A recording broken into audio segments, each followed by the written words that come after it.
Now, here is my opening slash streaming segment where I talk about the films that are coming out this week, whether it be or TV, whether it be a theater, streaming, etc. All right, here are the the wide release ones.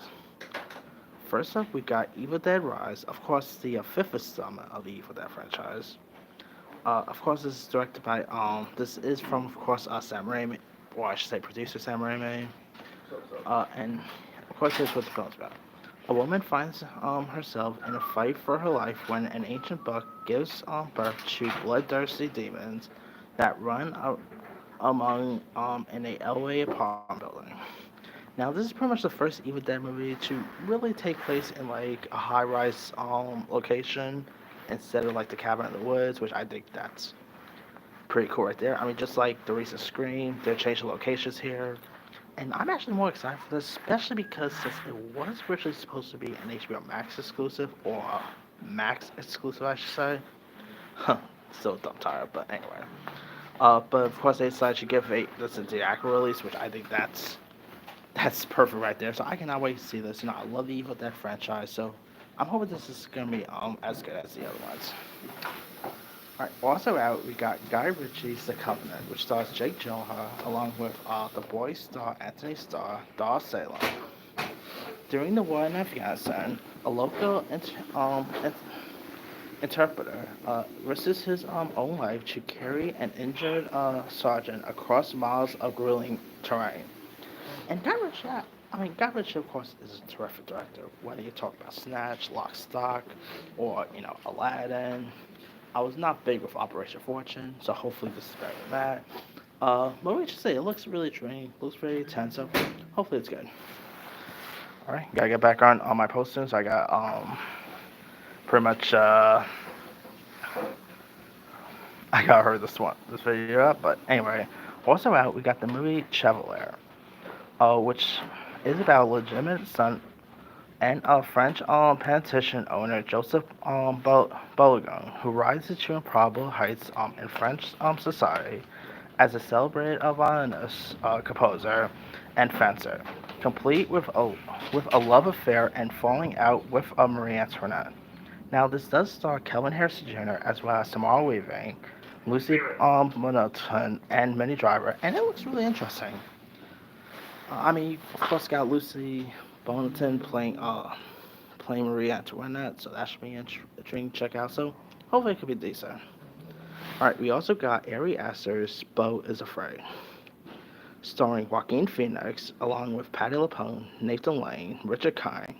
Now, of course, Ari Aster is a director who gave us like Hereditary. He of course gave us Midsommar, I Midsommar came out back in 2019, and I still have no idea what the movie was, but it was really trying.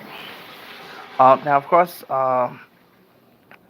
it's about an anxiety-ridden man who embarked on a surreal odyssey home after his mother's sudden death, confronting his greatest fear along the way. And this looks really trying. I mean, it from what I heard, it is pretty long, so there's that. But you got Joaquin Phoenix, who obviously one of the best actors there is, so I'm hoping this is some really decent. Alright. Also out, we got a movie called To Catch a Killer. Now this is a crime thriller that stars Shailene Woodley and centers on a talented but troubled cop played by Woodley, who is recruited by the FBI to help profile and track down a murder. Now, I am getting, of course, a bit of like a, let's say, Silence of the Lambs vibe. So, I don't know. It could be terrible, but it looks intriguing. Alright, we also got the film Somewhere in Queens, which stars Ray Romano and Laurie Metcalf. Leo and Angela Russo live in a blue-collar life surrounded by the big personalities of their overbearing Italian-American family. When their son's chance at life-changing basketball scholarship is jeopardized, Leo risks everything to help him and may tear the family apart trying to make it happen. Now, this, of course, is, I believe, the directorial debut by Ray Romano, obviously best known for Everybody Loves Raymond fame. Laurie Metcalf, obviously best known for Roseanne fame. So, looks really intriguing, looks interesting. The humor and stuff looks good, so could be intriguing. Alright. We also got the movie Carmen, which stars Melissa Barrera, from Scream fame, and Paul Mescal, who was just nominated for an Oscar for After Sun. A woman on a quest to find freedom embarks upon a dramatic. I'm actually United States. Okay, much better. Stop with that. Anyway, uh, on a quest, a life-altering journey from Mexico to LA. And this looks really intriguing. I mean, I like Melissa Barrera. I've been a fan of her ever since the show Vito. Obviously, she was great in The Heights, Screen. So I'm glad to see her really branching out more here. So it'll be intriguing. All right, gotta speed these two down. On Amazon, we got Judy Blume Forever. Of course, we got the adaptation of her book. Are You There, God? It's Me, Margaret, coming out next week. So there's that. It's about trailblazing author Judy Blume's honestly changed, who honestly changed the way millions of adolescent readers understood themselves and what it means to grow up. And man, I tell you, Are You There, God? It's Me, Margaret looks terrific. I cannot wait to talk about that next week. But this looks like an interesting doc you should check out. So hopefully it will be good. All right. On Apple TV Plus, we got Ghosted, which stars Chris Evans and Ana de Armas. And it's directed by Dexter Fletcher, who you might know directed Eddie the Eagle. He recently directed episodes of Paramount Plus's Godfather series, The Offer. And it's about Cole, who falls head over heels for enigmatic Sadie, but then makes the shocking discovery that she's a secret agent. Before they can decide to go on a second date, Cole and Sadie are swept away on an international venture to save the world. And the trailer for this looks really fun. You got Chris Evans and Ana de Armas reuniting. Of course, they both work together on this is so. Am I behind here? Of course, they did work together on Knives Out and the Gray Man. So nice to see them reunite for something else like this. So it looks like it'd be really fun and interesting to check out. All right. Also out, we got on Hulu, we got Quasi, of course, a new adaptation of The Hunchback of Notre Dame from the Super Trooper gang. So could be interesting there. We got A Tourist Guide to Love, which comes to Netflix, starring Rachel Lee Cook. As an unexpected breakup, a travel executive accepts an assignment to go undercover and learn about the tourist industry in Vietnam. And of course, she meets we know how these Netflix romantic comedies work. She, of course, falls in love with a guy, and I'm going to take a big guess. I have not seen the movie yet. I'm going to take a big guess that they fall in love at the end. Yeah. This, you don't even have to see the movie to know how it's going to end. So, yeah, it looks just like those Hallmark movies. But, alright. For all you Power Rangers fans, and boy, I wish my brother here was literally with me right now, because he'll love this one. We got, not a movie, I should say, but more of a special. We got Mighty Morphin Power Rangers Once and Always, where actors reunite for special celebrating the 30th anniversary of Mighty Morphin Power Rangers. Of course, you got stars like David Yost, Barbara Goodson, and all. And I'm not really I was not like the world's biggest Power Rangers guy growing up. I mean, obviously that honor would go to my brother, but I'm intrigued to check this one out. I think when they announced that they were going to do like a reunion special, I thought it was going to be something like the Fresh Prince reunion or the Friends reunion. But hey, this works out better too, so it could be interesting to see. All right. Okay, got some other stuff here. I'm just gonna speed these down. We got we got the terrible looking War of the Worlds movie, The Attack, which looks horrible. I mean, War of the Worlds is so iconic, an iconic book. Of course, Tom Cruise starred in one in the film version, but holy cow, this looks so terrible. Oh, we got something called Longest Third Day coming to Netflix. We got The Reaper Men coming to VOD. Where like after the sudden passing of her husband, Jessica is left alone with more questions than answers and swallowed by grief. She seeks the help of a local woman with a reputation for performing witchcraft in hopes she could return her husband back to her. That's probably gonna be terrible. I mean, hopefully it's better than Bye Bye Bad, but we'll see. We got something called Andy Somebody, which I don't even know what that sounds interesting, I guess. Got something called the Tank, where like after mysteriously inheriting an abandoned coastal property, Ben and his family accidentally unleash an ancient, long dormant creature that terrorized the entire region, including his own ancestors for generations. Okay, could be cool there. We got something called The Best Man, which stars Luke Wilson and Dolph Lundgren, where mercenaries seize control of a remote resort hotel during a wedding, and it's up to the best man, the groom, and their drunken best friend to stop the terrorists and save the hostage.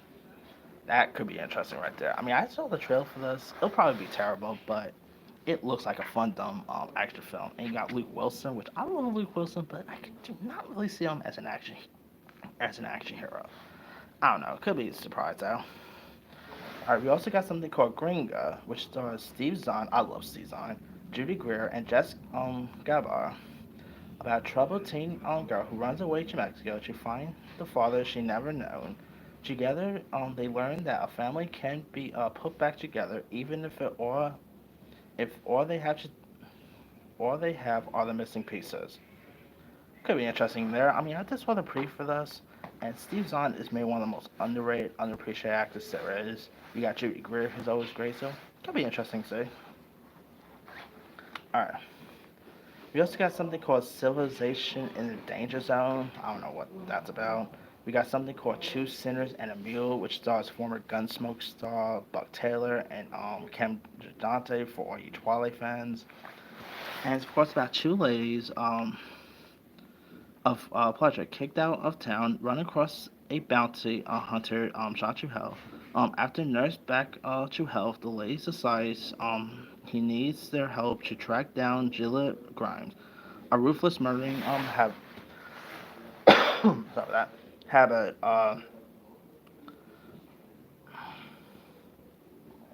murdering bandit for half of the bounty. So that could be interesting, I guess. Always nice to see Buck Taylor and stuff. I mean, if you guys never seen Gunsmoke, obviously that show was way ahead of my time, but Gunsmoke is a classic, you know. Alright. Also out, we got a couple of documentaries. We got the Little Richard documentary called Little Richard, I Am Everything, so that should be interesting to see. Of course, it is about famed singer Little Richard, who, of course, best known for his rock and roll anthem, and of course, it talks about like his music and everything. It looks really interesting to see. I mean, honestly, Little Richard was way ahead of my time. I think the first time I ever saw Little Richard in something was when he appeared on Full House one time. But obviously, he is an iconic singer. Like, I, I'm surprised they never done an actual biopic about him. But hey, maybe this does well. Maybe we can get a biopic. Who knows? All right. We also got some documentary with Willem Dafoe called River, which I don't know much about that. We got something called Other People's Children, which is a French movie starring Virginia Efira. So that should be interesting to see.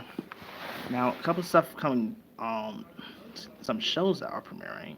We got Mrs. Davis coming to Peacock, where faith and technology are at odds, as a nun confronts a power of artificial intelligence, starring Betty Gilpin, of course from Glow fame. The trailer for this looks really intriguing. I mean, I like Betty Gilpin. Nice to see her coming back to TV after Glow and also hopefully it could be interesting. Alright. We also got Beavis Butthead Season 2 premiering on Paramount Plus, which I thought this season was like last season of the Beavis and Butthead revival was really intriguing. So looking forward to check out the new season. On Netflix we got The Diplomat coming, which of course has Kerry Russell, Rufus Sewell, Rory Kinnear, and the series centers on Kate Weiler, played by Kerry Russell, the new U.S. ambassador to the UK, as she has to defuse international crisis, forge strategic alliance in London, and adjust to her new place in the spotlight, while also trying to survive her marriage to fellow career diplomat Hal Weller. So that could be interesting. So I mean, nice to see Kerry Russell back on TV. Obviously, she's also best known for Felicity and America's fame. So could be interesting. Check out here. Last but not least, we got From Season 2 coming to MGM Plus, which has the best man guy, Harold Perrineau from Lost fame. So, I just saw the first season. Definitely had a bit of a Lost vibe there. So hopefully this won't end as lost, but we'll see. But that's pretty much it there. Let me leave you guys.